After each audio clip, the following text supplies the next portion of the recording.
I've been hard of hearing my whole life. Not deaf, but close enough that the world feels like it's always behind a thick wall of glass. Sounds reach me late, distorted, like echoes from a bad dream. I read lips, I feel vibrations. I notice things other people don't, like when something is wrong before it becomes obvious. This happened last winter. I live alone in a small town in northern Maine, right where suburbia dies and the woods begin. My backyard fence literally backs into miles of forest. No street lights, no neighbors close enough to hear you scream, even if I could. My dog, Atlas, is a German Shepherd mix. Big, loud, protective. He's my ears. That night, he saved my life.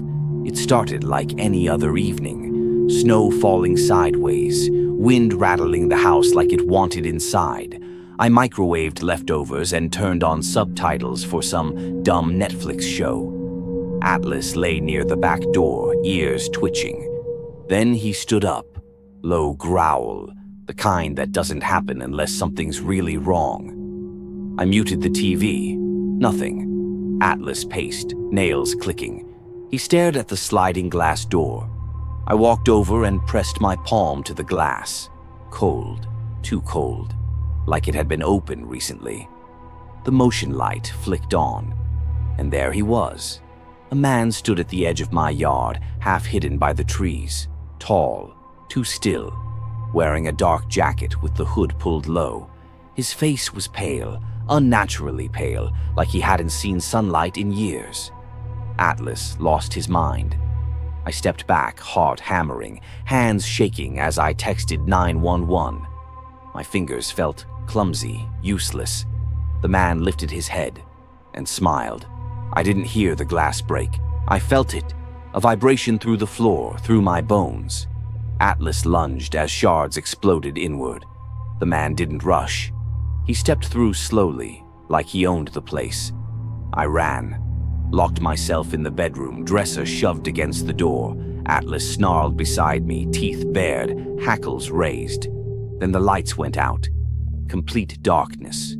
I felt footsteps, not heard, felt. Each step closer sent a tremor through the floorboards. The doorknob turned, stopped, turned again. Then a whisper brushed my ear. "I know you can't hear me." I screamed anyway. The police arrived minutes later. They found footprints leading into the woods. No blood, no fingerprints, no sign he'd ever been there, except for one thing. On my bathroom mirror, written in fogged breath, "I like it quiet too." I moved the next week. Atlas still growls at mirrors. My sister Jess and I were inseparable. Best friends, same secrets, same dumb decisions. We lived in rural Ohio, where the woods stretch forever, and cell service comes and goes like it's got better places to be. This happened last fall. Dad worked night shifts at a manufacturing plant on the edge of town.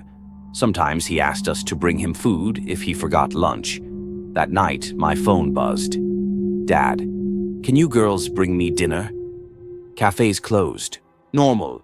Totally normal. We packed food and drove out just before sunset. The plant was dark. Too dark. No cars, no lights, just wind and trees. I texted him. "Me. We're here." Typing bubbles appeared. "Dad, walk to the tree line. I'll meet you." Jess hesitated. "Something feels off." I ignored it. Worst mistake of my life. We walked into the woods. That's when we saw him. A man standing between the trees, back turned, holding a phone. "Dad?" I called. He turned. It wasn't Dad. His smile was wrong, too wide, eyes way too alert. He lifted the phone. Buzz. My phone vibrated. "Dad, you shouldn't have come," Jess screamed. The man rushed us. I grabbed Jess's hand and ran. Branches tore at our faces. Roots tripped us. Behind us, footsteps closed in, fast. We reached the car and locked the doors just as he slammed against the window. He tapped the glass, then held up something small, a tracking tag. We sped home. Police found the tag on our bumper. Dad's phone abandoned in the woods. That should have been the end. At 2:14 a.m., my phone buzzed again. Unknown number. Your bedroom light makes it easy to see you. I froze. Then I heard breathing outside my window. Slow. Happy. We moved states. Jess still sleeps with the lights off. I sleep with a gun. Snowstorm. Midnight. Rural Pennsylvania. I was drunk, tired, stupid.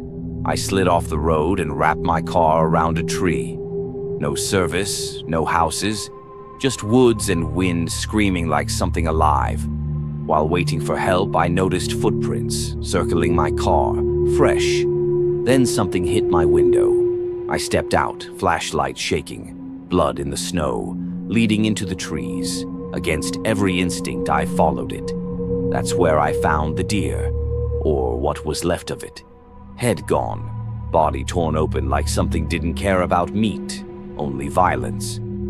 I ran back and nearly puked. The deer's head sat in my driver's seat, facing the door, watching. I don't remember running, just headlights. My dad's car. When we returned, the head was gone. Only blood remained. Police never found anything. Months later, I woke up to scratching under my bed. Slow, patient, like it knew I'd check eventually.